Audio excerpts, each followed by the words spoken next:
லட்சுமி அம்மா அவர்கள் எழுதிய பண்ணையார் மகள். அத்தியாயம் 13. ஜன்னல் மட்டத்தின் மீது ஏறி உட்கார்ந்து கொண்டு கதை புத்தகம் ஒன்றை உமா படிக்க முயற்சித்தாள்.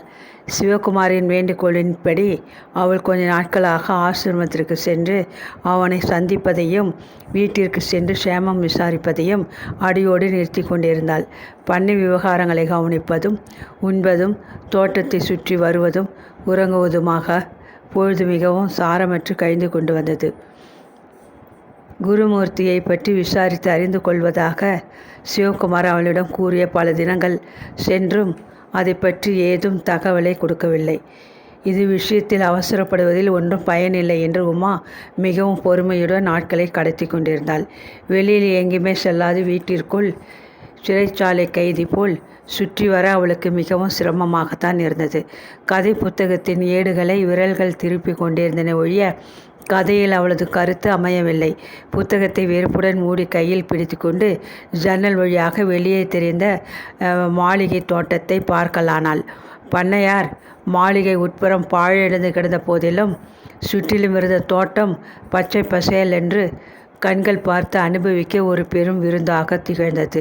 தோட்டத்தின் வளமைக்கும் செழுமைக்கும் காரணம் தோட்டக்காரர் சின்னமுத்து தம்பதியின் சலியாத உழைப்பும் தான் என்பதை வந்த நாளிலிருந்தே உமா நன்கு உணர்ந்து கொண்டிருந்தாள். மாலை சூரியனின் மஞ்சள் வெயிலை ரசித்தபடி தோட்டக்காரர் சின்னமுத்து சற்று தொலைவில் இருந்த சிமெண்ட் மேடை மீது உட்கார்ந்திருந்தான். கணவனுடன் கூட செடிகளுக்கு நீர் ஊற்றி கொண்டிருந்த வீராயை இரும்பு தோண்டியை கீழே வைத்துவிட்டு அவன் அருகில் நகர்ந்து வந்தாள். அவளது இடது கால் கட்டி விரலில் ரத்தம் பெருக்கி கொண்டு வந்தது. மச்சான், பீங்கான் ஓடு காலை பொத்திவிட்டது என்று கூறிவிட்டு குனிந்து கால் விரலை அழுத்தி பிடித்து கொண்டாள். மேடையிலிருந்து தொப்பென குதித்த சின்னமுத்து மனைவி அருகில் ஓடி வந்தான். இரும்பு தோண்டியில் எஞ்சியிருந்த நீரை விட்டு காயத்தை கழுவினான். பிறகு இடுப்பில் சொருகி கொண்டிருந்த வெற்றிலை பையை எடுத்து பரபரப்பாக ஒரு காகித பட்டலத்தை எடுத்தான். அதுக்குள்ளிருந்த வெண்ணிறமான பொடியை எடுத்து காயத்தின் மீது வைத்து தன் முண்டாசு துணியின் ஓரத்தை கொஞ்சம் கிழித்து கொண்டு பலமானதொரு கட்டு போட்டான். கணவன் தனக்கு செய்த சைத்தியவசரங்களில் மிக திருப்தி அடைந்து போன வீராயி பதிலுக்கு புன்முறுவல் செய்துவிட்டு இரும்பு தோண்டியை தூக்கி கொண்டு வேலை செய்ய புறப்பட்டாள். போதும் பிள்ளை, நீ சும்மா உட்காரு. இன்னைக்கு செடிகளுக்கு பாய்ச்சின தண்ணீர் போதும் என்று விட்டு தோண்டியை அவள் கரத்திலிருந்து பிடுங்கி அப்பால் வைத்தான் சின்னமுத்து. வீராயி சிமெண்ட் மேடையில் படி மீது வந்து உட்கார்ந்து கொண்டாள். தன் இடுப்பில் சொருகியிருந்த துணிப்பையை எடுத்து அவிழ்த்தாள்.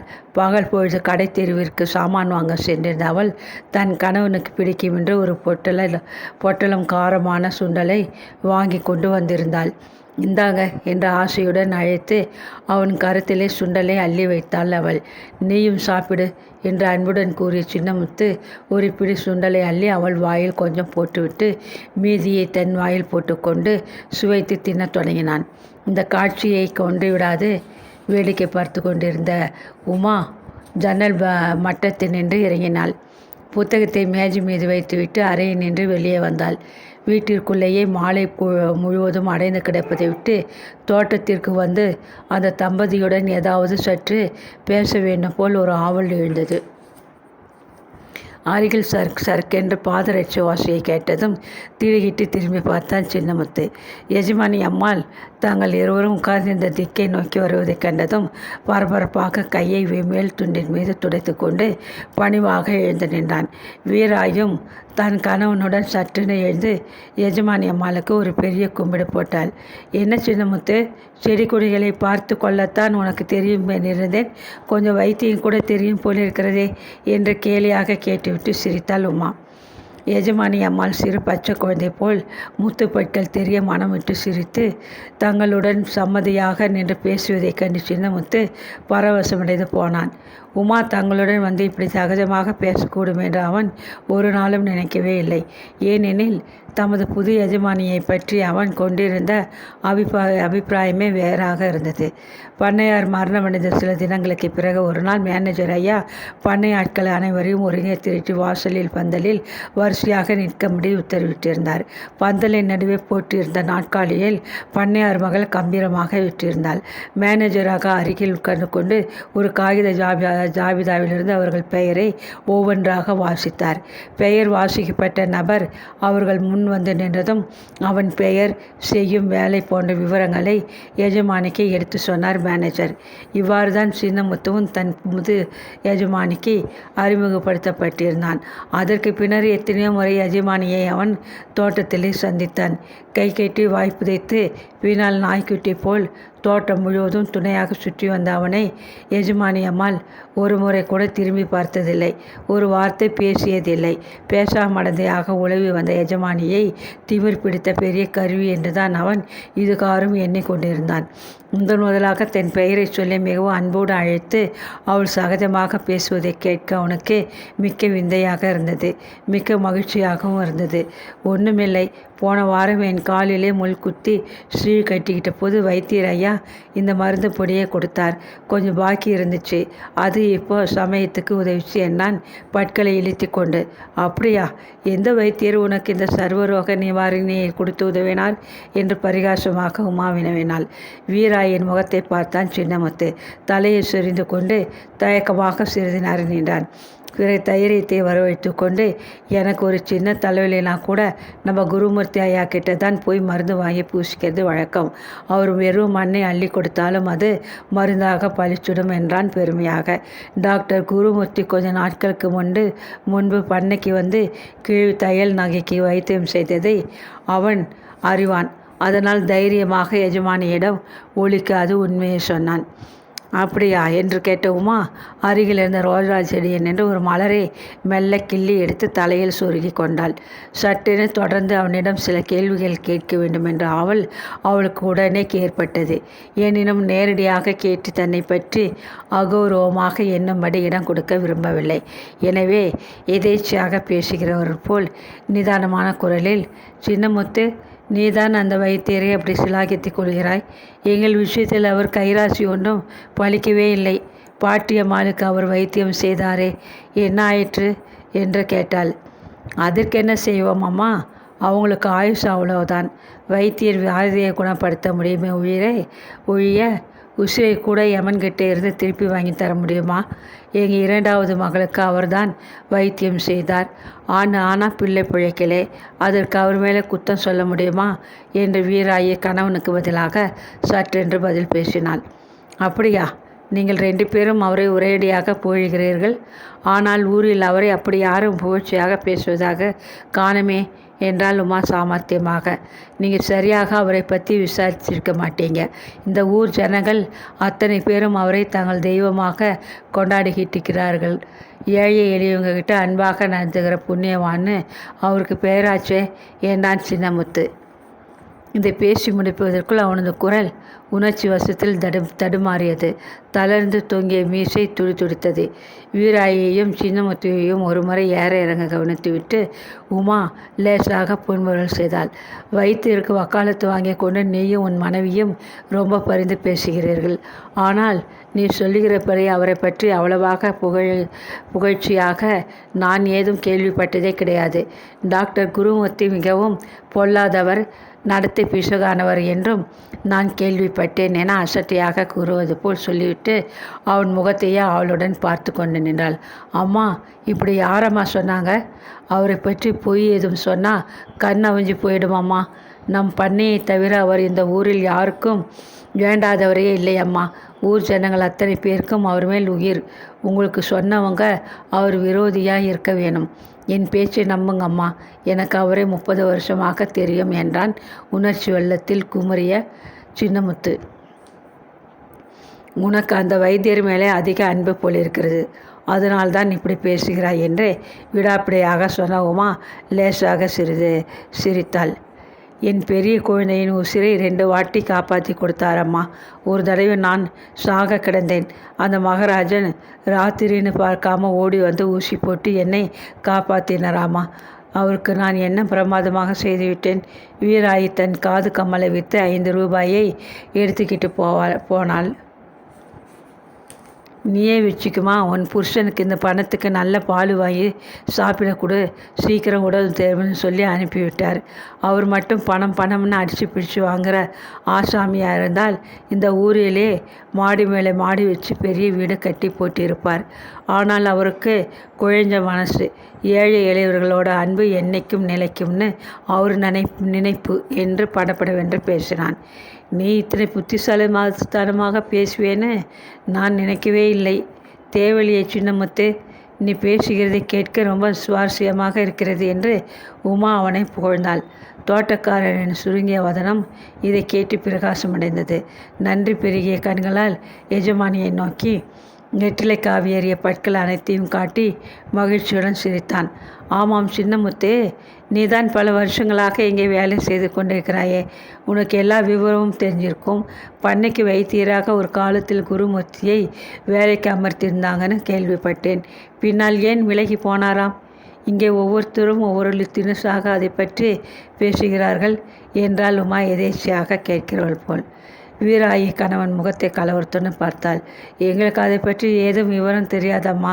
பண்ணை எஜமானருக்கு வைத்தியர் மேலே ஏதோ கோபம். வேண்டாம்னு அவரை வேலையிலிருந்து நிறுத்திவிட்டார். நமக்கேன் பெரிய இடத்து பொல்லாப்புன்னு நாங்கள் அதை பற்றி விசாரித்து கொள்ளலை என்று சற்றென்று பதிலளித்தாள். ஆனால் சின்னமுத்து அவளை தொடர்ந்து பேசவிடாது இடமறித்தான். நீ சும்மா இருப்பில்லை. அம்மா உண்மையை தெரிஞ்சுக்க கேட்குறாங்க. நமக்கு தெரிஞ்சதை மறைக்காமல் சொல்லிட்டு போவோமே, நாம் என்னத்திற்கு வீணாக பயப்படணும் என்று மனைவியை அதட்டினான். பிறகு எஜமானி பக்கம் திரும்பி, நான் தெரிஞ்சதை ஒழிக்காமல் சொல்கிறேன், கேட்டுக்கோங்க. டாக்டர் ஐயா தான் பண்ணைக்கு வெகு காலமாக வைத்தியராக இருந்து வந்தார். இப்போ போல் எனக்கு ஞாபகம் வருது. நீங்கள் பிறந்த போது அம்மாவுக்கு உடம்பு அதிகம் கோளாறு ஆயிடுச்சு. ஒரு நாள் ராத்திரி ஆச்சு போச்சுன்னு போயிடவே எஜமானர் எங்களை ஓடி டாக்டர் ஐயாவை ஈட்டு வர சொன்னார்.